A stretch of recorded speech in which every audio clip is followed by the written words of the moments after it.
Hello, everybody. Welcome to another episode of The Comic Source. I'm your host, Jace, along with my buddy Blake Whitlow. Blake, thanks for joining me. Yeah, it's good to be here. Thanks.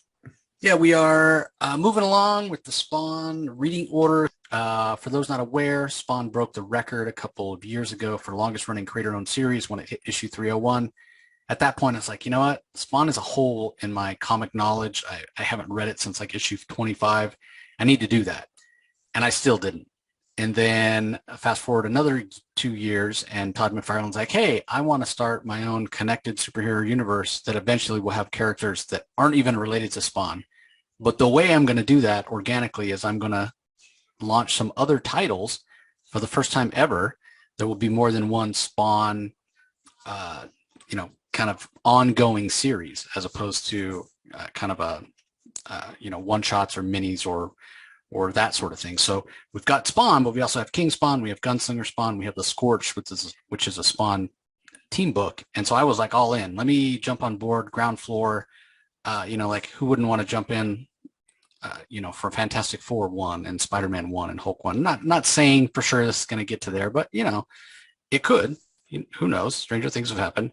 But what I found was when I read Gunslinger Spawn and King Spawn that I wasn't as versed. Like it referenced a lot of stuff from the 30 years of Spawn that I didn't know anything about. So again, I thought to myself, I really need to read Spawn. Let's dive into issue 58, which is the issue that we're up to today. So let me go ahead and share my screen. Check out that sweet Capullo McFarlane cover. Blake and I have talked a lot recently about how this is such a sweet spot for the art with Capullo doing pencils and McFarlane on inks. And I had even said that I think issue 56 is my favorite of anything we've done so far in terms of art from Capullo. And I went looking for pages. Now, I have original art, and I know original art has gotten 5, 6, 7, 10 times more expensive since the pandemic started. So I was expecting it to be expensive, but maybe naively not thinking about, okay, this is McFarlane original. Now, granted, it's not McFarlane's pencils. Something McFarlane penciled, I know goes for, tens of thousands of dollars. But I was like, this is McFarlane ink, so maybe it won't be as expensive. Yeah, I was wrong. First of all, I couldn't even find any pages from issue 56, but all the Capullo pages that I found, I think the cheapest one I found was like $8,000. And as much as I love that issue, couldn't, even if I'd found a page from that issue, if it was $8,000, I couldn't justify that. So That's insane. yeah, they are ridiculously expensive. High quality art though. And again, yeah, I mean, I didn't stop to think about it. All I was thinking was, oh, this is a Capullo page. And you can find Capullo pages for $300, $400, $500, less than 1,000. And I can swing that. And I was thinking, yeah, it's a Capullo page. I wasn't thinking about, well, no, it's a McFarlane page too, which I cannot I cannot swing. So, let's go ahead and dive into the issue. Orphans, story by Todd McFarlane, pencils by Greg Capullo, inks by McFarlane and Danny Miki, with Chance Wolfe joining this inky team as well. Tom Orzechowski, editor and letters, and then as usual, Brian Haberlin and Dan Kemp on the colors. So. Quick recap of 57, which we talked about last time. Forsberg had been rescued in that aforementioned issue 56 that I talked about, and taken back to Spawn's Rat City, and Guy was just out of it, babbling and ripping up little pieces of paper and pretty much driving Spawn crazy. And Spawn's talking to Terry Fitzgerald going, I don't know what the hell you want me to do with this guy. He's useless. And during the course of talking to Terry, all of a sudden Cygor, who had been hiding out in Rat City, attacked. And although Spawn beat him, what was interesting was that the name Cygor triggered some memories from Forsberg. Apparently, he knew about the Cygor project and Jason Wynn's involvement with it. And that's kind of where it was left. So we pick up with this issue. And I was very surprised, although I did catch on right away. We see some boys that are traveling from Alabama to New York. And it talks about 2 months ago, and the boys first created their plan. They weren't sure if they'd be able to do it. A lot of taunting, and they escaped from a juvenile detention. facility, and it becomes quick, at least it became apparent to me pretty quickly on this first page here, that these are the two boys that Spawn supposedly or thought that he rescued, right? The two boys that were being physically abused by their father who worked for the sheriff's department, and Spawn confronted their father, maybe naively thought that he had solved their problem by putting some temporary tattoos on the father saying, you know, I beat my kids. And all it did was enrage the father more.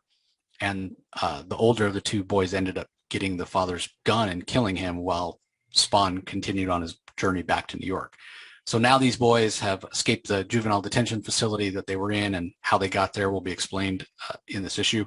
And they're on their way looking for Spawn. We know Spawn had a bit of a bond with them, especially with the younger of the two. And so they are on their way to try to find him. And of course, they step off the bus, New York City, naive, overwhelmed, not knowing what to do, and sort of written all over their face in a lot of ways. And so they're quickly preyed upon by some drug dealers. And it's not too long before the older of the two boys is delivering packages and working for this guy named Snake. But one thing that I'll say is that he knows that it's maybe a little bit hypocritical, but he does manage to keep his brother safe. He manages to say, hey, I'm doing this, but you're not going to. And, you know, he does in some ways enjoy it. You got to realize that these are kids who have never had any agency of their own. They've always been at the power of someone else. So it's sort of a kind of a sad but true story in a lot of ways. Realistic. It's not surprising to see why they're in this situation that they're in, you know, abusive childhood and then thrown into juvie. And then they have a literal superhero fall into their lap and try and save them. It's no surprise that they're where they're at. Yeah, and I mean these aren't city kids. You know, they grew up in the country. They grew up in Alabama. They're not. Yeah, it's an unfortunate cycle. So, but one thing that is stressed by McFarlane, again, no subtlety in the story. The older of the boys, Eddie, you know, he does try to protect his brother, his little brother Andy, as much as possible, and says, "Hey, yeah, you're not going to get involved." And you can just see these boys headed down a wrong path. So meanwhile, in the alley, and this is what's interesting, right? Because it's been a period of time, right? From the time the boys get off the bus until this collage piece, this montage piece that Capullo does, we're told this was 30 days ago and this is New York. And then the scene shifts to the alley and Sigor's body's still laying there. And Forsberg is still there just in his underwear. So the timeline seems strange to me. Now, one could argue that, so maybe we flash back. Maybe, you know, these boys got to New York 30 days ago and then it lines up more and Spawn is examining this body, you know, the same night that he took out Sigor. That would make more sense, but it's not. You got to stop to think about it. It's not super obvious. But anyway, as Spawn is creeping around, remember his skills as a mercenary, his skills as Al Simmons, his familiarity with, you know, weapons and technology and whatnot. He finds a tracking device in Sigor, which is pretty surprising because Sigor was just kind of out there on his own. I thought he had broken loose and he was free and nobody was tracking him, but apparently that's not the case. Apparently he's been being tracked. And when Spawn removes this and he even shows it to Forsberg, you should know what this is. You were, you know, part of the company or whatever. It's a tracking device and Spawn crushes it. So we come to find out that not only did Sigor have a tracking device, but apparently it was active and people were actively tracking him. And these two guys freak out when the tracker goes silent. And who's on the other end of the leash for Sigor? Well, of course, it's Jason Wynn. So again, it seems a little wonky to me because they talk like they knew Sigor was there all along or that they were tracking him to New York City, but didn't know exactly where he was. So I'm not really sure. They're like, did they send him out against Spawn specifically? but then they didn't know where he was. They didn't know that he'd found Spawn. Like, it's not really clear to me. Like, if you had a tracking device and you knew it had been stationary for some period of time after having moved, been moving for a month to travel from wherever he was to the Rat City, and then it stops, I would think, okay, he's been after Spawn. It's been moving all this time. Now it stopped. He's where we need him to be. He has found Spawn. Let's go find him. That's not the case. Do you get what I'm getting at, Blake? Yeah, I completely agree. I'm wondering if this is one of those situations in comic book writing where a writer needs to find a solution to a problem. Like from what I've heard when it comes to writing, especially like in this kind of era of comic books, they introduce a problem, but they don't have the entire thing planned out, because it's a monthly series, they can come up with a problem right now and then solve it like 12 months from now. Yeah. So the whole Cygor plot line has been going on since issue, I think 38. So it's been, a couple years in real world time, but it's only been like a month in comic book time or something like that. So I'm wondering if this is one of those situations where he didn't know what the story behind Cygor was when he initially introduced him, but then kind of figured it out as time went on. Yeah, a little wonky, but at least he does tie it back into Jason Wynn.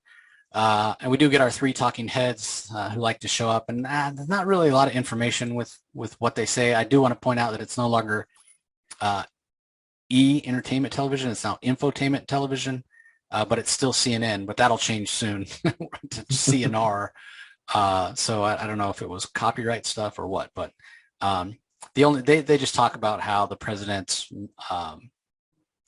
the confidence in the president and his foreign policy continues to erode. So just reminding us that, Jason Wynn's not on good footing because his weapons network hasn't been functioning due to what Terry and Spawn did. So meanwhile, Andy and Eddie have finally decided to actually seek out Spawn. Maybe word on the street somehow it's finally got to them, so they actually go looking.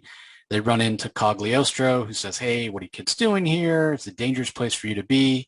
And when they explain that they're actually friends of Spawn, Cog actually gives them a little bit of direction, but only gets so close, which I find interesting, telling them, hey, he doesn't like company. I'm not going to go in there myself. You're on your own, which, we see Cog go in there all the time. So it's clear in a way he's testing these boys. Do they really want to go and check out Spawn? So meanwhile, Spawn's just hanging out as Forsberg rebuilds the throne for some reason. So it's kind of interesting, I guess, that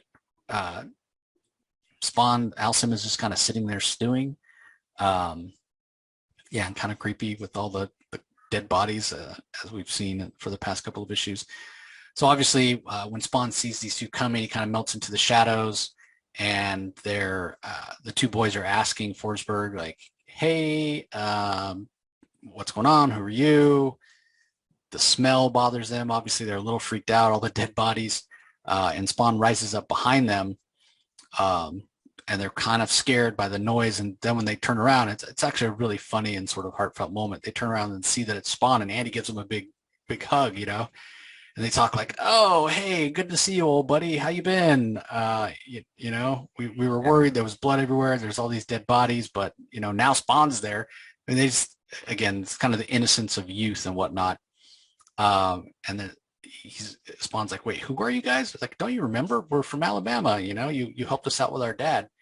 Okay, great. You guys ran away from your father. So then the boys take the time to explain about how, things didn't actually work out that well. And, I talked about it at the time. It wasn't the best plan from Al Simmons, what he did, not thinking that the father would actually reform his ways. So the boys are like, so it didn't work out.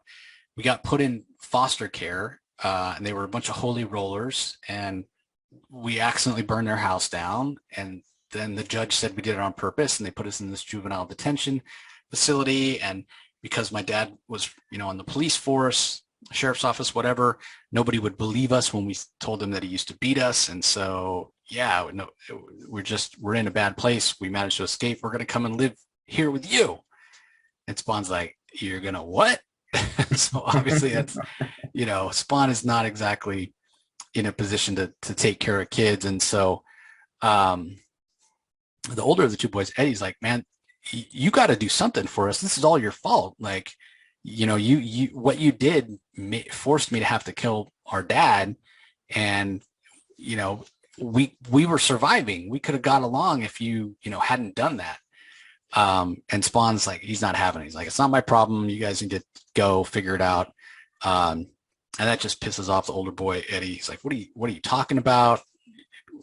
Fine. I mean, he's older. He's 14. He's used to adults letting him down. So it's a little easier for him to accept as opposed to Andy, who always hero worshiped Spawn and really sees him as a superhero. And so Andy doesn't want to leave. Eddie does. And so Eddie says, fine. Now, keep in mind, Eddie has been protecting his brother his entire life. So you can just imagine what it takes for him to turn his back on his brother and say, fine, like, I'm done. You want to stay with Spawn, go right ahead. I'm out of here. And so he leaves. The brothers are separated. And when Eddie gets back to his, I guess, boss is what you'd call him, the guy that he's a drug mule for, Snake's like, where you been? You were supposed to do pickups. And, Eddie kind of gives him some lip saying, he's lucky he didn't get his ass kicked, honestly, because he mouth off to your, boss, your drug dealer, like this, good way to get killed. But yeah, he basically says, hey, when I tell you to do pickups, you do pickups, just disappear or whatever. And so Eddie tells him about, because they ask, hey, where's Andy? Oh, I left him with Spawn and, he's a jerk and whatever. And most of the guys don't believe him. But Snake, for being a scummy drug dealer, is actually, smarter than you might give him credit for. He's like, look, man, he tells the rest of his gang, look, these brothers have been inseparable. Andy has been protecting, or Eddie rather, has been protecting Andy the entire time. And so for them to be separated, like, there'd have to be a good reason. So he actually believes him. To add to that, we know Spawn doesn't like drug dealers.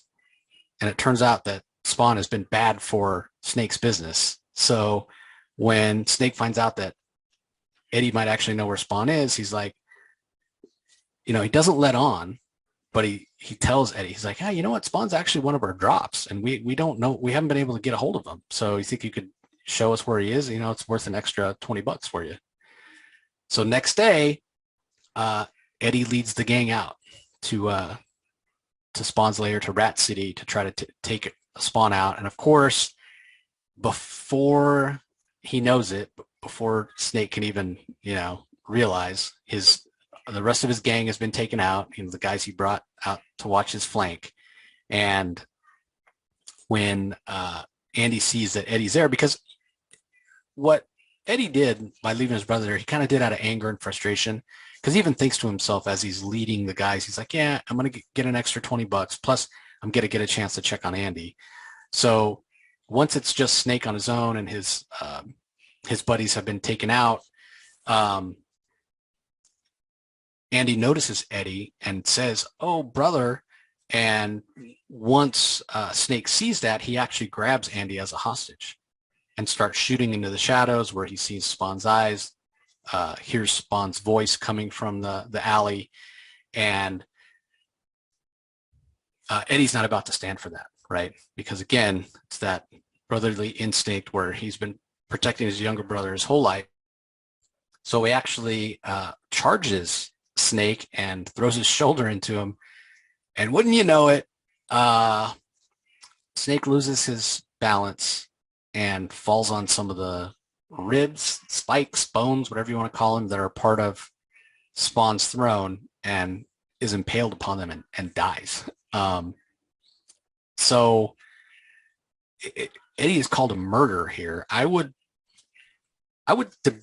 debate that. I would argue that he's not a murderer. First of all, he was trying to protect his brother, so self-defense at the least. Manslaughter at most, because this is not premeditated. Yeah, it was an Um, accident. yeah, It was kind of a not even a crime of passion. I don't know what the word would be. It was an accident, yeah, it was a total, yeah, I'm trying to total, protect my brother. yep, This guy's crazy. He's a drug dealer and he's firing off shots in a wild frenzy.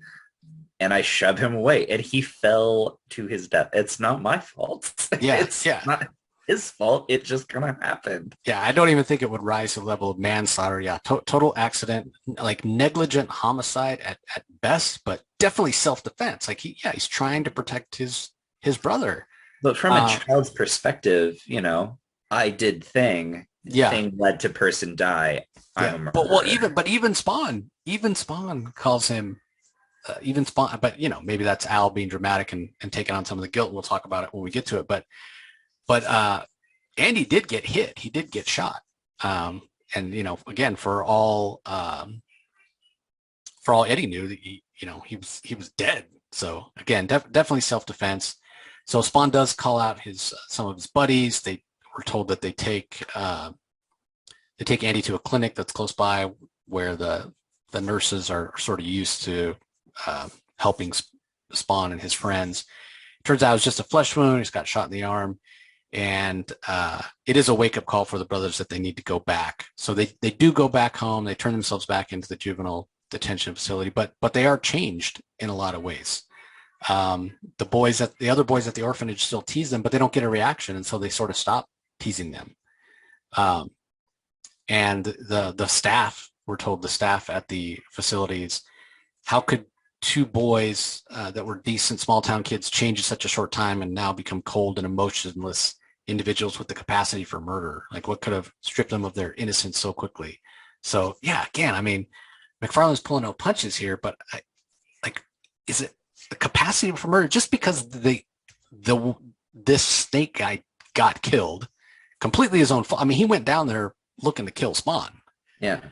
Wrong place, wrong time, his own fault. Like nothing about what happened I would blame on the two boys. So saying capacity for murder, a little bit of a stretch, but um, I think it's but just poetic language. It's yeah, yeah, trauma. yeah. I would agree. I would agree with that. But still, great art and an interesting departure. It had been sort of a while since we'd had one of these kind of really emotion-filled issues. And I think it was good of McFarlane to bring these two brothers back. I certainly didn't expect to see them back Mhm. at all. And the issue they were in before was obvious, deals with child abuse and abuse of adults and whatnot. So obviously that was a very powerful and emotional issue. And every once in a while, it seems like McFarlane wants to do this. Like he wants to be a little provocative and tell a story about sort of the ills of society and some of the things that are just out and out wrong with the world with the backdrop of Spawn, which I find interesting because Spawn being such a dark comic, it sort of lends itself to being able to tell these type of stories. But you can't really argue that this particular issue, it doesn't really advance any of the main storyline of Spawn forward much. I mean, we do get the fact that Spawn finds out that Cygor had a tracker. Jason Wynn apparently was the one pulling the strings behind Cygor. Whether or not that's a retcon on the part of McFarlane to figure out I need to do something with Cygor. I just threw in a cybernetic gorilla because I'm told monkeys sell comics. And it's been 2 years and I got to circle back around to it. So yeah, I mean, a little bit of that almost, hey, let's keep that plot line moving along. But for the most part, this is a story about these kids and Spawn and, like I said, the sort of the ills of society. So there's not much to comment on in terms of the the war on Jason Wynn that Fitzgerald and Simmons have been waging. It's more just about these kids, and I mean, it's sort of depressing when you read that last page and realize they've gone back, they've turned themselves back into a juvenile detention facility, which we're told like that doesn't happen, right? Like you don't escape from juvie and then go turn yourself back in. I mean, the juvenile authorities were shocked that They the went boys, through the process of explaining to Spawn like how hard they've had it since he entered their life yeah, and messed up their life in the first place. So like you were saying before, McFarlane is drawing attention to these systemic issues Oh, because his dad was a cop, all the cops are now biased against these kids and aren't going to believe them or help them in any capacity, and that's a systemic issue. Yeah, uh, it's really, the it's really, foster care system and the faults with that, systemic issues. yeah, it's really brutal when you think about it. Because yeah, these kids have had a really tough time, and Mhm. you wonder, could Spawn have done more? And the other part of it is, like, remember really early on, like single digit issues when the one guy comes to ask Spawn for help um, with his daughter. His wife had died, I think, and his daughter had been taken away from him because he didn't have enough. The court system said that he didn't have the means to support her, and he went and tried to help, or went and asked Spawn for help, and Spawn like said, who, I'm not going to help you. Who the hell are you? I don't know who you are. Um, and the guy ended up getting killed, and then the little girl had nobody. So you would think that he would have learned his lesson, that Al would have learned his lesson and be willing to help these kids. I mean, that's kind of what I hoped when they asked him for help. Oh, we want to stay with you. Well, he can't stay with me, but maybe he can find some help or somebody that they can stay with. Yeah. Um, Like here's a chance for him to actually make good on being a hero. right, But exactly. we But see again, that Al isn't there yet. well, we've talked a lot about it in the past couple of episodes about how narcissistic and wrapped up in his own shit he is. Mm-hmm. He can't see the forest for the trees. So yeah, emotional issue. Now I wonder if we have seen the last of these kids or if they'll come back again at some point, more grown up. I guess we'll see. But yeah, all in all, not a bad issue. Um, and I am curious to see more of the uh, Cygor storyline. So, anything else to add about this one before we move on, Blake? No, that's pretty much it. All right, everybody, that's going to do it for this episode. I want to thank you for joining us as always, and we'll talk to you next time. Have a good one.